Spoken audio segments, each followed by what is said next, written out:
Well, good morning, everybody, and welcome to this panel on energy. We're going to have a quick set of comments from each of our panelists to get underway, and then hopefully, even though time is a little bit compressed before lunch, we may be able to spot 2 or 3 questions for the group. I'm going to briefly introduce each of our distinguished panelists, and then we'll get underway.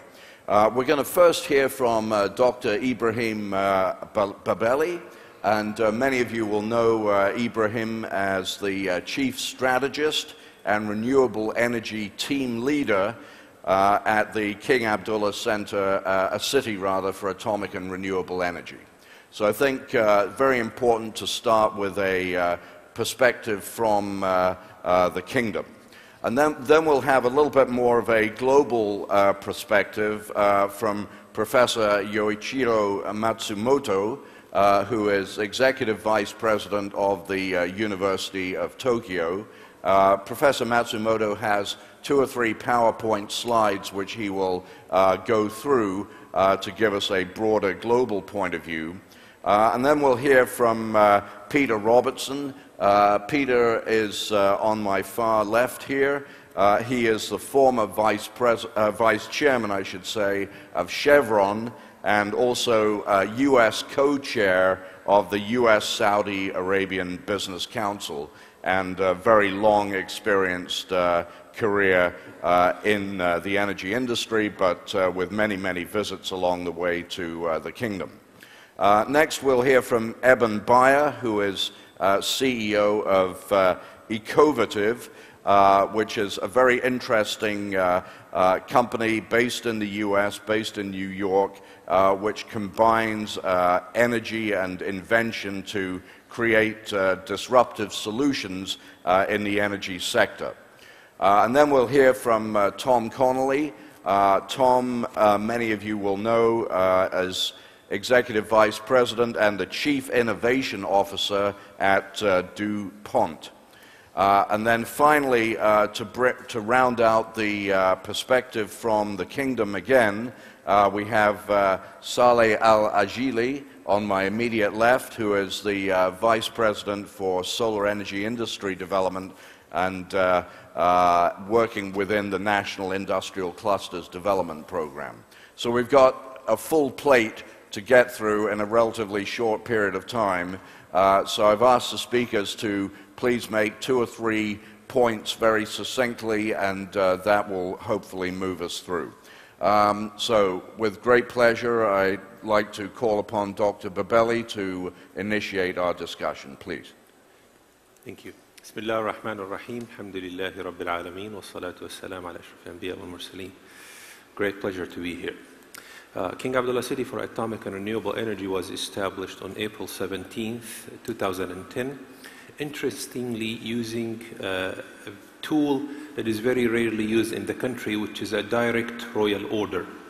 And this establishment through a direct royal order pins the importance of the alternative energy sector that was created by this order to establish KA Care, and it articulated 3 very important points in the royal order that articulated the creation of KA Care. Number 1, the introduction of nuclear and renewable energy to the energy sector in Saudi Arabia. Number 2, this introduction must be sustainable. And number 3, a key objective of the introduction of alternative energy to the energy sector in Saudi Arabia, which encompasses both power and desalination, is the saving of hydrocarbons for the long-term sustainable economic development in Saudi Arabia. Now, I will end with a critical description of what do we mean by sustainability in this context. Conventionally, sustainability encompasses environmental stewardship, human capacity development, and economic viability. However, for alternative energy and for Saudi Arabia, there's a 4th element that is equally important, if not more important than the first 3, which is the value chain development. Imagine that we do not develop the industry, the services that will harvest solar energy in Saudi Arabia. We will be in a position 10 years from now as if we are importing sun from elsewhere. This is a critical component of the sustainability paradigm that KA Care has been working on in response to the royal order that created the city. And can you just outline a little bit of the timeline on the nuclear energy development and implementation plan? What percentage of total energy consumption at a certain point will be nuclear under the plan? So we have undergone extensive analysis, studies, and consultation with our stakeholders, started from a long-term demand forecast for energy, both power and desalination in Saudi Arabia, and then went back in what is called the ambition-driven strategy to articulate what components of the energy sector are going to be most suitable to meet the demand both day and night, seasonal changes in Saudi Arabia. And what we recommend ultimately to the country, it's still in the recommendation and study phase, that in 20 years from the rolling out of the program, 50% of the total hydrocarbon otherwise used in desalination and power generation would be saved by generating 50% of the total energy from renewable and nuclear energy. We envision that nuclear is in a position to generate 20% of the total energy demand in Saudi Arabia in 20 years, and renewables would generate about 30% of the total energy demand for the power and desalination sector in Saudi Arabia. Our recommendation is to deploy about 18 gigawatt of nuclear and about 54 gigawatt of renewable energy in 20 years. Okay, excellent. Thank you for your brief introduction. Now, Professor Matsumoto, before you start, I'm going to ask you an unscripted question. What is the state of nuclear energy in Japan today? It's a very difficult question. And formerly, before March 11, we are trying to expand nuclear energy up to 50% of the all consumption. But at this moment, all nuclear power site is stopped. And we are thinking how to restart nuclear power plant. And so we are just waiting to restart it. Okay. We are also thinking how to utilize the nuclear energy, of course. Right. But the objective in Japan was 50% of total energy consumption. If I understood, yes, Dr. Babelli, was 50% of the consumption that was not being provided by hydrocarbons. That would also include other renewables, right? If business as usual would consume 100% hydrocarbons, KA Care recommendation, 50% of the total consumption would be saved. Yes, and I see, yes. And that 50% would come from nuclear and renewable. Yeah. Nuclear making up 20% and renewables making up 30%. The remaining 50% would be from existing and committed fleet that is conventional power plants. Excellent. Thanks for the clarification. Okay, Professor Matsumoto, now go ahead. Yeah, and please start my PowerPoint. And, this one? Okay, and I'm sure you know this diagram from Shell. But anyhow, in this slide, I would like to say the oil and coal will be reduced very much, and then it was replaced by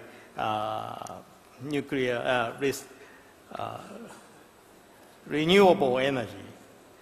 And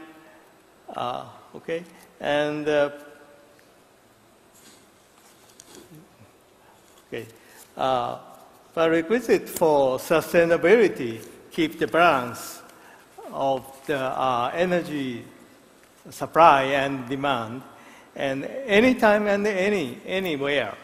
And we can, because total amount is not so important, but we can utilize energy or use energy anytime and anywhere. And it's the most important strategy. And conserving, depleting fossil oil to sustainable energy then, and we should utilize power from sun and other virtual infinite energy source. It's nuclear. And maybe the important thing is this PowerPoint.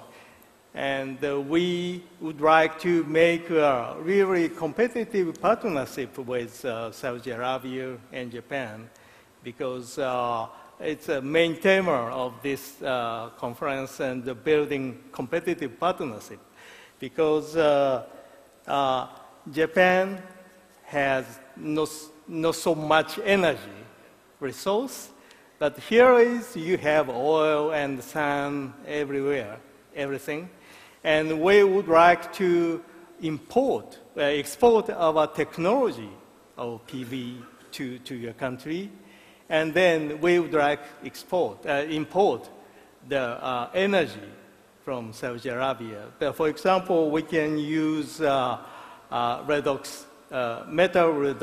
redox reaction and so on.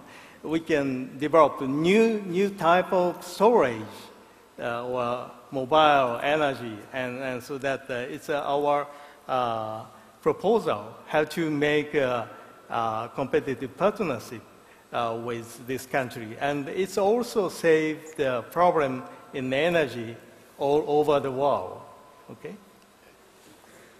Yeah, and it's another slide, how to, what's the potential, how to utilize metal or hydrocarbons, make it by using sunlight and solar energy. Okay, thank you. Let me just follow up with a couple of quick ones. So if we look out in terms of, say, 10 years from now, and we think just about solar and wind power, yeah. Solar seems to have the edge at the moment in terms of its potential on a global basis. Is that your view? Yes, yeah. Okay. Do you have a sense of what percentage of the combined wind and solar energy production 10 years from now would likely be solar? 10 years from now, it's depending on the development of technology, and the investment to that area. Yes. And maybe 1/3. 1/3 solar and 2/3 wind, or it's got to... In 10 years, maybe it's too much, 20%. Yeah, maybe. You mean 20% of all energy would be renewables, I think. Yeah. But I'm saying the mix between wind and solar. Yeah, wind and solar. And tidal. What percentage would be wind and what percentage solar? When 10% and 10%. Okay, so only 10% wind? It's depending on the scenario. Yeah. And okay. if the oil price is coming higher and higher, understood. So maybe. Understood. What about the technology in solar? Yeah. Is the technology improving? Yeah. For example, our colleague developed efficiency of 43%. Yes. And using a concentrate Fresnel lens and to concentrate the sunlight to a device. Yes. And for example, if we utilize quantum dot, the efficiency will rise up 80%. Okay. So, you know, I'm just thinking from a very practical perspective, ladies and gentlemen. I see these roofs covered with these panels from China. And I'm thinking, gosh, you know, these are extremely ugly panels, distorting the view of my roof. And I'm saying to myself, you know, why can't someone come up with a miniaturization technology to concentrate, as you said, the sunlight into a receptor that is much less resource inefficient in terms of the amount of money that actually goes into making the panels in the first place, right? Which we often don't count when we're doing our analysis of the efficiency delivered to us as a homemaker if we install the panels. So it's very important to understand that there's new technology in solar coming on stream that's going to essentially miniaturize the collection devices, right? Yes. Okay. Yeah. All right. So next, I think we're going to go to Mr. Robertson and get your perspective on, the energy scenario broadly, but also what you see in the kingdom as well. Well, okay. Well, thank you very much for the invitation to be here. It's always fun to be in the kingdom. I've spent my life in the oil and gas industry for 40 some years, so that's what I know most about. I'm certainly not an expert in renewable energy, but I do have a fairly simple point to make. Clearly, there's right now globally, fossil fuels account for about 85% or something like that of our energy, depending on what definition you use. And the balance of 15% is made up with nuclear and renewables and other things. My point is that the biggest opportunity, I think, for us in the reasonably near term is to develop technologies and use technologies that we already have to continue to increase our standard of living but use less energy. So in other words, what's commonly called energy efficiency. And I mean, there's many, many examples of that, and we've made a lot of progress on a lot of things. We have lighter cars today, we get bigger mileage, we've got appliances that have better, that use less electricity. I mean, our refrigerators use a whole lot less electricity than they did a few years ago. Building standards. We're listening to Andrew Liveris this morning talking about a lot of the products that will come out of Sadara and the other developments in the kingdom, a lot of them related to use of technology to use less energy, to make building, insulation he talked about. Yeah. Ma'aden's producing metals that can make cars lighter. The whole petrochemical business with plastics can make cars lighter and use less. So my objective in talking about energy efficiency is not to slow up the development of our standard of living, is to enhance our standard of living, but to do it in a way that is smarter and uses less energy. And there's many, many investment opportunities, I think. And I think that could be easily 10% of our total energy, or 15% of our total energy, which is bigger than all the things we talk about in the near term. Right. Without taking away from the research and all of the work that's being done to develop alternatives, which is extremely important. I think in the near term there are lots of opportunities for the kingdom and for the globe to spend a whole lot, to get a lot more for the, I mean, we only use a fraction, the energy that's in a gallon of gasoline or petrol, we only use a small fraction of that in terms of really moving the car. A lot of it ends up being in heat and all kinds of other things. If we could get more per pound of energy input, then we'd all be a lot better off. Right. So I think this is an excellent point that you often don't hear on an energy panel, and that is that improving energy efficiency in the way we live every day is actually the greatest contribution to the energy problem. But let me ask you this. Sometimes I've heard it said that short-term improvement in energy efficiency actually helps to perpetuate the dominance of fossil fuels in the global energy mix, because then the adjustments are not necessary and the economic pressures are not there to justify the investment in renewables. Yeah. How would you respond to that? Well, I would just say that I've been in the business of providing affordable energy to people that need it to maintain their standard of living and to do the things that they want to do and to raise their families and transportation and everything else. And it's my experience that right now the most affordable energy is still the traditional energy, but we can help save the environment, help improve the environment by reducing the amount that we use. And I had an interesting conversation with some of you may know the name Arnold Schwarzenegger, but as well as being a movie actor, he was the governor of California, where I live, and I had a conversation with him one time about energy. And in the context of this conversation, he said he drove a Hummer. I don't know whether you all know what a Hummer is, but it's not a very good use of energy. And I started talking about energy efficiency. He said, look here, it's my right to buy a Hummer, to drive a Hummer. It's your job to make it go 100 miles per gallon. You know, and technology can do that. I mean, there's no reason that actually the fuel that he uses could easily make I mean, if you could actually get the technology to make the fuel, to get the maximum out of the fuel, that thing could go 100 miles a gallon on a gallon of gasoline. But it's technology, to make it work. So his point was, we want our standard of living to, I mean, Hummer may not be our standard, we want our standard of living to continue to improve, but we want to use technology to use less energy in the process. And you know, just talking about the demand issues for a moment further, at the moment, I think I'm right in saying that in the United States there are approximately 600 cars per 1,000 people. And in Europe, I think it's maybe 400 cars per 1,000 people. And in China, there are only 60 or 70 cars per 1,000 people. So if the Chinese continue to grow at their current rate, and every Chinese aspires to a standard of living that is the equivalent of what we've had in the West, in 25 years, won't there be a level of urgency in this industry that will require solutions that are much more radical than we've been talking about so far on this panel?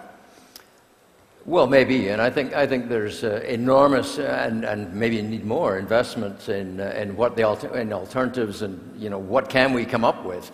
But but I do think that you know, cars in the United States today are going 2-3 times as many miles per gallon as they were a few years ago. The standards that are being required are a lot more. And so that's going to, you know, we're going to use a whole lot less than we did before. And so I think this technology, if we keep pushing on these technologies, they will evolve and we'll do a lot better. Do I have a solution that's going to, you know, eliminate the issues that you're talking about? No. But I do think that, you know, the one thing that you can say in the United States today is probably the only major country where carbon emissions are going down and have gone down consistently over the last few years, despite the fact that it's less regulated than many of the countries in the world, because, you know, substitution of fossil fuels, substitution of natural gas for coal, higher mileage standards, sometimes, you know, certainly a recession had something to do with it, but that's projected to continue to go down. Yeah. So it's not going to go down at the rate you'd like it to go down. It's probably not going to go down at the rate perhaps we need it to go down, depending on what you think is going to be required for climate change. But as we keep pushing on these technologies, all of them, my only point is push on all the technologies. Push on the technologies existing with the existing fuels, push on the new technologies. But I think for the kingdom, many of the things that Andrew was talking about this morning, many of the projects and the uses of petroleum that you're talking about downstream can be harnessed to use a whole lot less of whatever energy it is that we develop, because we're going to need all of it. All right, Peter, excellent points. Now, Eben, see if you can shake up this panel a little bit, make some provocative comments for us. Oh boy, what a setup. So, during the keynote, you heard the comment of outlasting petroleum, and that comment really struck me. And I want to dig into that a little bit, because the strategy I've seen articulated in the investment hall, in the presentation I heard this morning, and what little I've learned about on my visit here, is all about materials and upgrading the chemical backbone of your feedstocks, petroleum. And don't get me wrong, this is a clear, logical, technically achievable business model for the kingdom, and I think a very good one. But the question I haven't heard asked, and what I'd love to explore today, is, does the kingdom want to define itself as the world's legacy provider of legacy synthetic materials? Or is it also going to explore being a world leader in new polymers?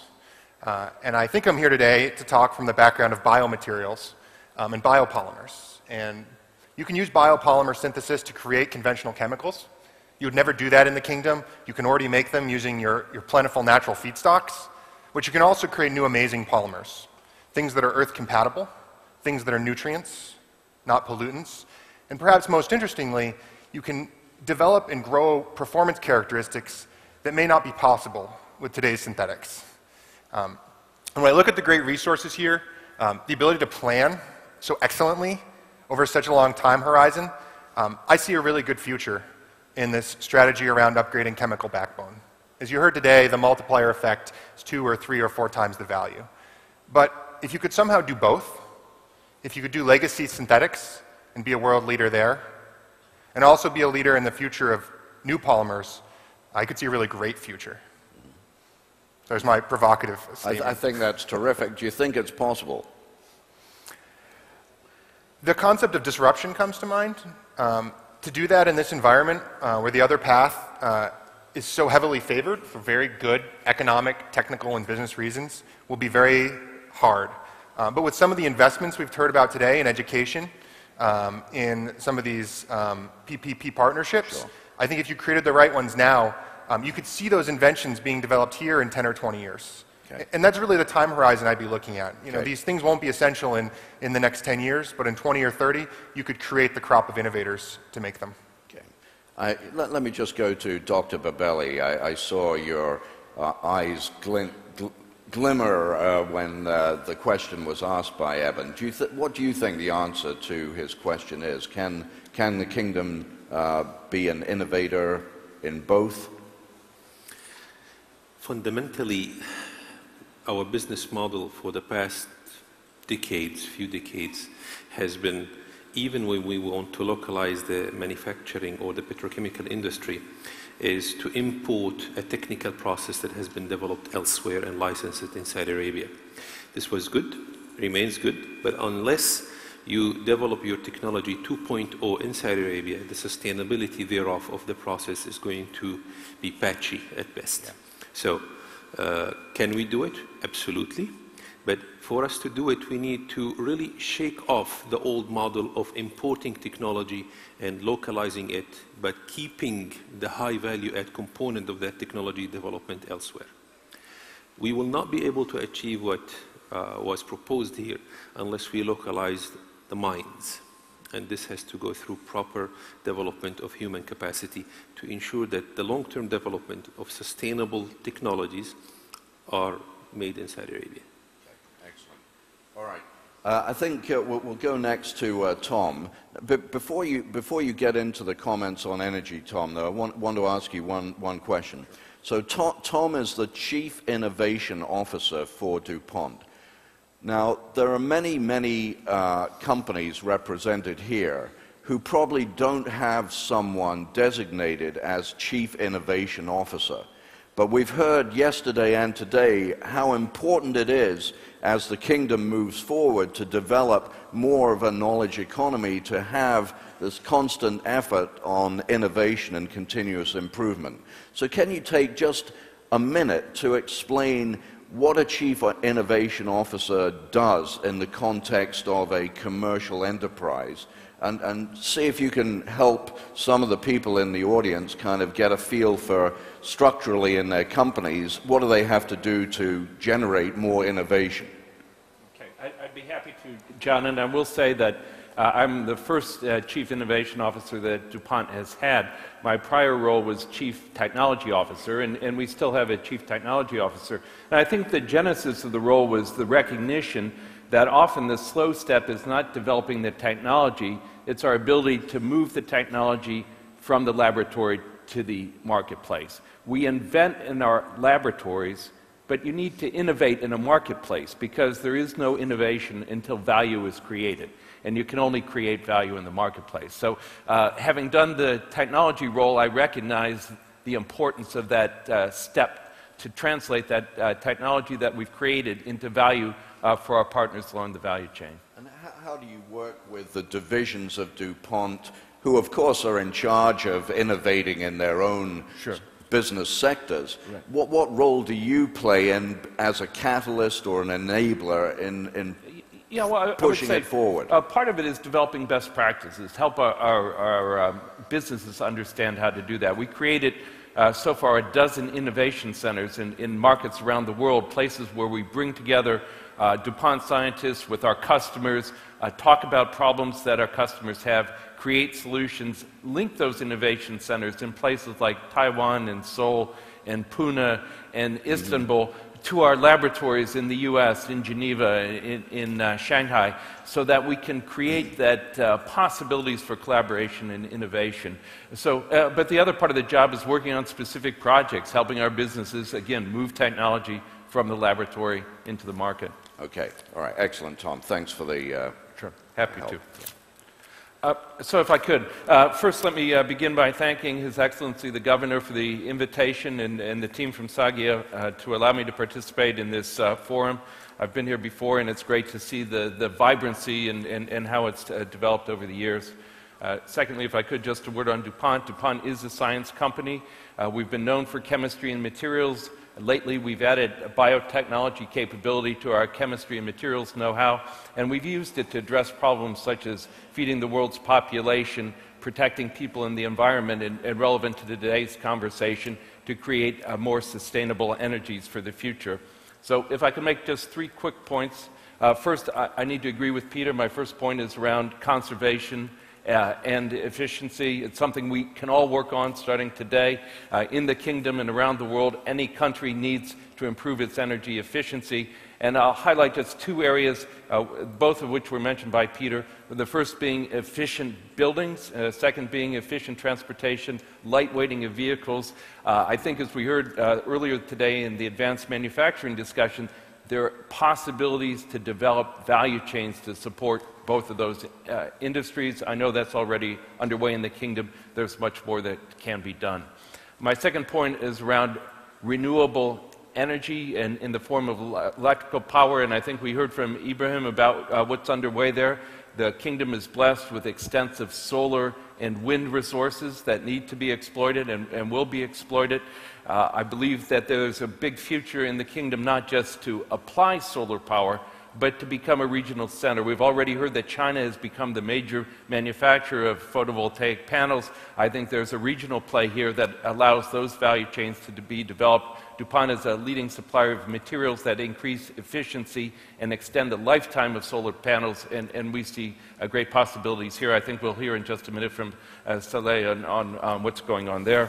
And my third comment is maybe congruent with Eben's, and that is around the idea of renewable fuels and renewable materials based on biofeedstocks. Now, that may not be a tremendously relevant idea to the kingdom, so let me phrase my challenge in a slightly different way and say understanding the implications of biotechnology for the energy future of the kingdom. I can think of a few ideas that would be worth exploration. Microbially enhanced oil recovery, biotechnology for waste remediation, or possibly in a bit longer term, the idea of using methane as a feedstock for bioprocessing to develop those value-added projects. So my last comment is think about biotechnology. It will play out on a longer time horizon than energy efficiency or new forms of electric generation, but I think it's a thought that the kingdom should be considering. Okay. To what extent would a company like DuPont have joint ventures or partnerships with companies like Chevron or Saudi Aramco on some of these kind of issues? So certainly collaboration is really the best way to get things done. I would talk about, from my innovation role, our leading innovations have always involved the early involvement of a partner in some form. And we certainly have active partnerships around the world, and I would say at this stage active discussions in the kingdom about projects we'd like to pursue. Okay. Well, that brings us conveniently then back to policy in the kingdom. So Saleh, talk to us a little bit about solar in particular and how you see the future here from your perspective. Assalamu alaikum. First, let me introduce my organization, the National Industrial Cluster Development Program, or abbreviated NICDP. NICDP is a government organization that's mandated to develop certain industrial projects in certain sectors. We cover the automotive industry, plastic and packaging, metal and mineral resources, and solar energy. And the program developed certain projects with certain characteristics that has certain complexity and cannot grow naturally or beyond the capability of the private sector. So we focus on very few projects that's key for the kingdom to unlock certain downstream industries. And we believe, since we're talking about the renewable energy, we believe that the kingdom has a great opportunity to create a national value of the program, of the renewable program that's going to be launched by CARE. And I would like to second Dr. Ibrahim's point that the cornerstone of the program is the manufacturing operation. Without the manufacturing, we are just importing the energy from outside. And the project that we are trying to develop, we make sure that it does not depend entirely on the generous subsidies that the renewable energy enjoy today. We make sure that it can sustain the difficult times. That means that it has to be globally competitive. And we made this through leveraging the competitive advantage that the kingdom has, and through clustering and integration, by eliminating a lot of logistics, shared services, eliminating packaging, shipping, and transfer costs. And these projects, although it's few, but it's key for the kingdom to unlock a lot of downstream industries and to attract supply chain and develop the support industry as well. What sort of, if we look at the solar energy generation in the kingdom over the next few years, what's the goal in terms of the percentage of the panels or the solar collection devices used in the kingdom that will be made in the kingdom? Well, in the long term, we believe that it can reach up to 20%. Okay. However, in the short term, the target is something between 8 to 10, or maybe Dr. Ibrahim can correct me. In the next 10 years, the target is 8 to 10, I think. 8 gigawatts. Target is 80% of the panels to be made in the kingdom? No, significantly beyond that, if I may. I think we need to, again, go beyond the convention here. If you are going to be developing a 100 megawatt solar PV farm in Saudi Arabia, in today's prices, it's going to be, roughly speaking, $200 million. Okay. So you break down this $200 million into what is called a total spend. You will find that the manufacturing components amounts to about 25%. The services that include financing, transportation, design, logistics, operation, maintenance, and so on and so forth amounts to about 75%. So it is critical to localize manufacturing because it is the cornerstone of the value chain. But if you focus only on manufacturing, fundamentally, you're letting go of $160 million elsewhere. What is naturally localized in Saudi Arabia is construction, operation, and maintenance. But if you leave the rest to the market forces, in the likelihood of that localized in the country we have witnessed in all of our industries, services do not localize if you do not proactively do that. Right. The plan that we have put together, again with our stakeholders, is that we will reach 80% of localization, not of manufacturing only, but the total spend for the solar energy in Saudi Arabia. Let me go back to your question. I thought you were asking about energy production, but in the manufacturing, in the solar energy itself, we are targeting more than 80%. 80%, what Dr. Ibrahim mentioned, covers all the components from services and finance, but from manufacturing itself, I think we are targeting more than 90%. I see. Okay. All right, look, we only have 7 minutes left before we're going to be called for lunch. So I'm going to see if there are some questions in the audience.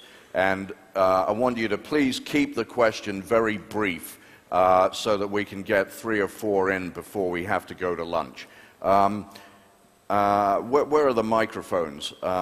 Maybe the gentleman in the... Yes, right there. Thank you very much. Yeah. Please be brief. Okay. My name is Bandar Al-Khraiji. My question is to Dr. Ibrahim. First, I like to appreciate every entity that is participating in moving us away from being dependent on fossil fuels. And you discussed a lot about the renewable energies. My question is, to effectively use these renewable energies, a technology needs to be implemented, which is called the smart grid. And I know it's under development in the United States and Europe. How far are we in the kingdom from having this technology implemented here? Thank you. Thank you for the question.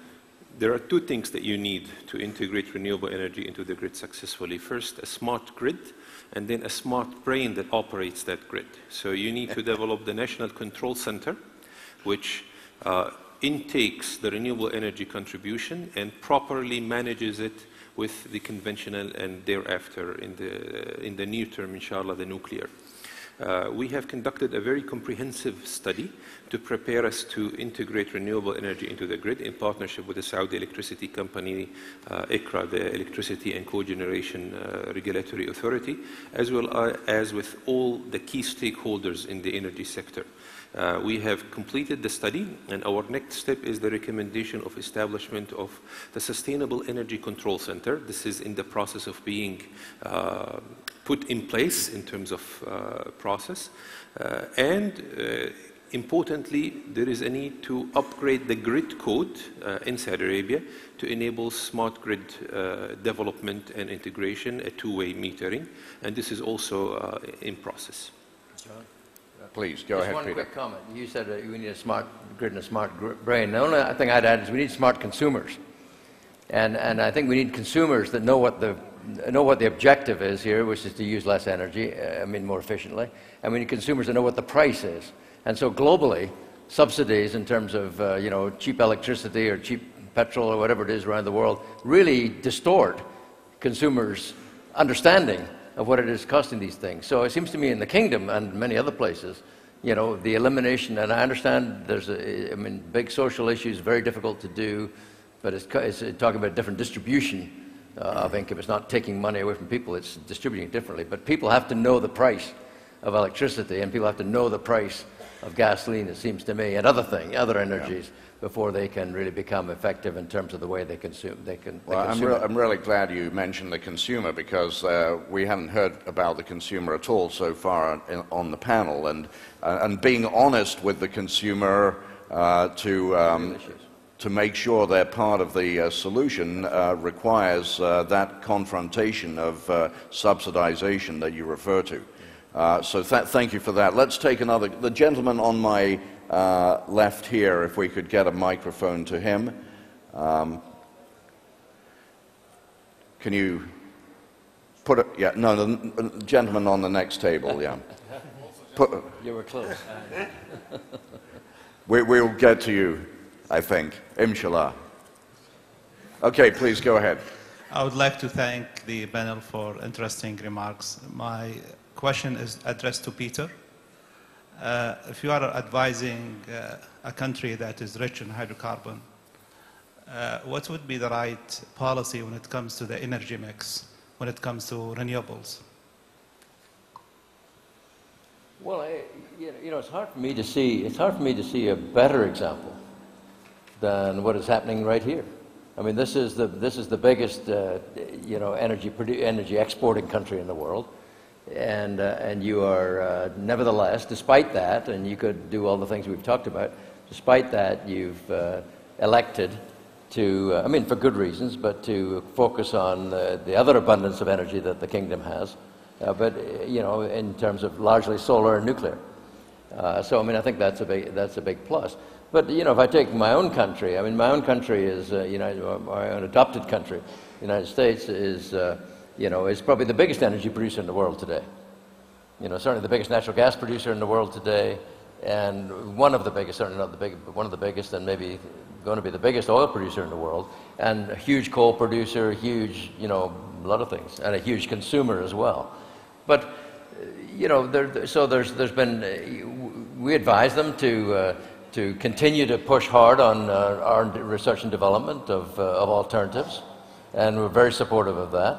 But the government has a big role in that, and many entrepreneurs have a big role in that. That is, a lot of that is happening. We've certainly been pushing hard on natural gas, because natural gas is, still a fossil fuel, but a whole lot less, a lot of better characteristics in many ways than coal and oil.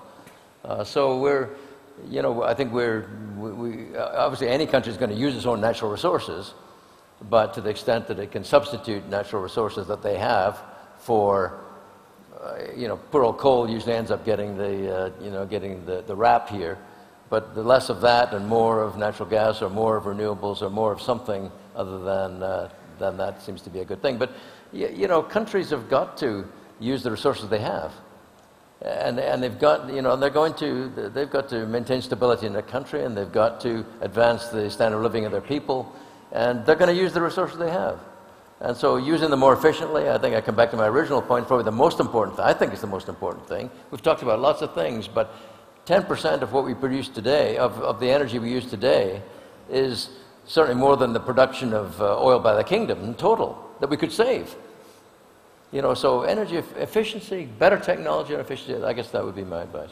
All right, we'll go to gentleman here, please. Mazen Al-Mubarak from Gulf Mergers and Acquisition. I've read a book many years ago called The Limits to Growth. And in that book, it had a very grim perspective of what is to become of our finite resources.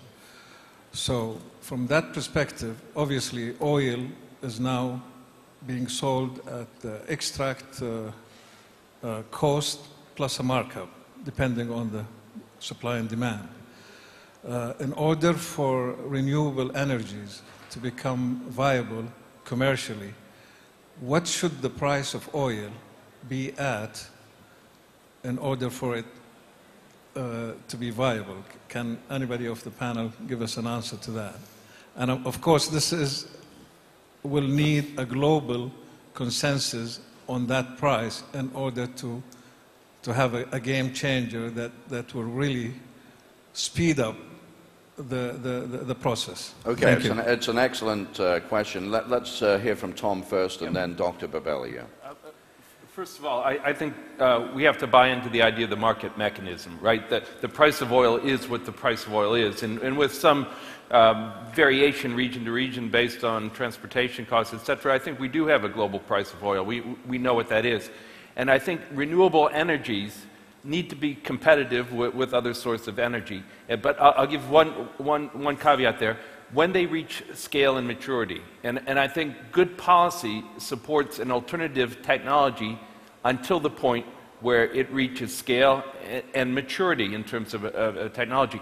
If we're simply subsidizing something beyond that, we're distorting the market. So I think we have to approach renewables with the idea that they will be fully competitive with energy when they reach that maturity. One deviation might be, I think the world is facing at some point a price for carbon. I mean, we have to acknowledge the impact of climate change. So I would say not pricing for carbon at some point is a distortion of that market. And I would say, but we've got to be competitive. Any alternative energy needs to compete with fossil fuels in order to have a place in the world. It's a very, very interesting question, but answering it simply will probably not do it justice. I will give you the math very quickly, and then I will give you the proper answer thereafter. If you do a levelized cost of electricity, how much an asset costs over its lifetime and how much energy it generates, a key input into the fossil fuel is the barrel of oil equivalent cost.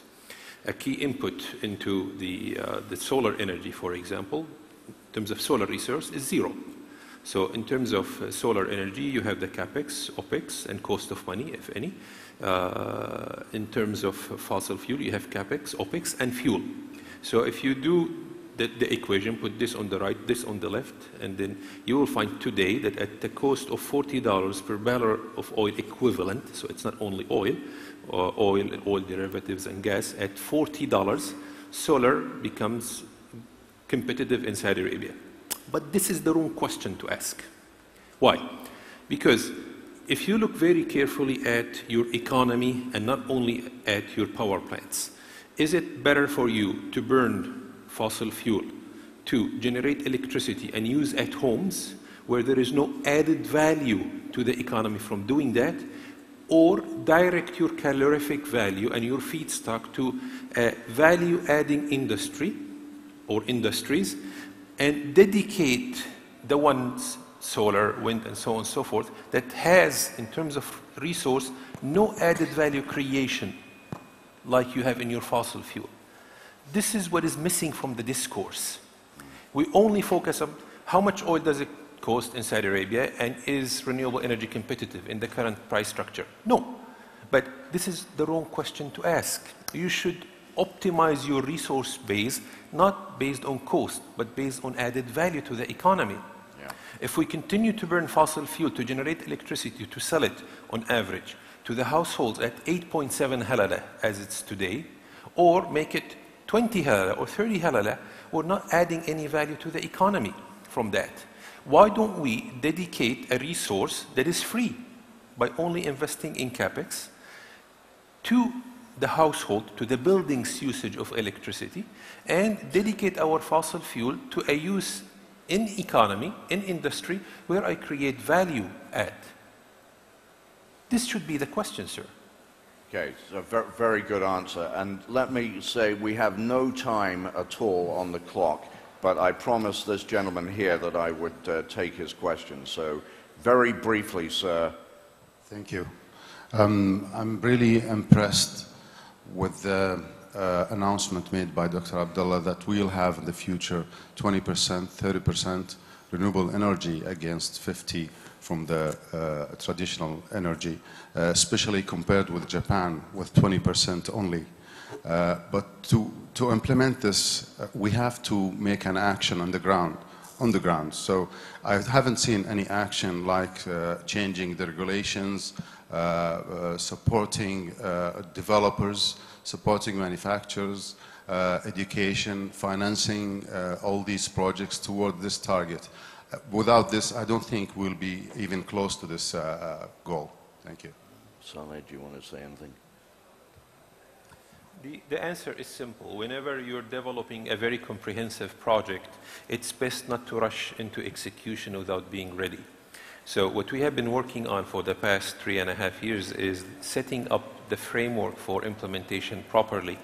It has taken longer than we had anticipated, but our objective is not to create power plants. Our objective is to create an economic sector that is sustainable. So we have been working on the development of the projects, as well as the human capacity development, as well as on the value chain development, as well as on the regulatory framework, as well as on the financial frameworks. And all of those were completed and submitted to the country's leadership. And they are undergoing review right now to allow implementation.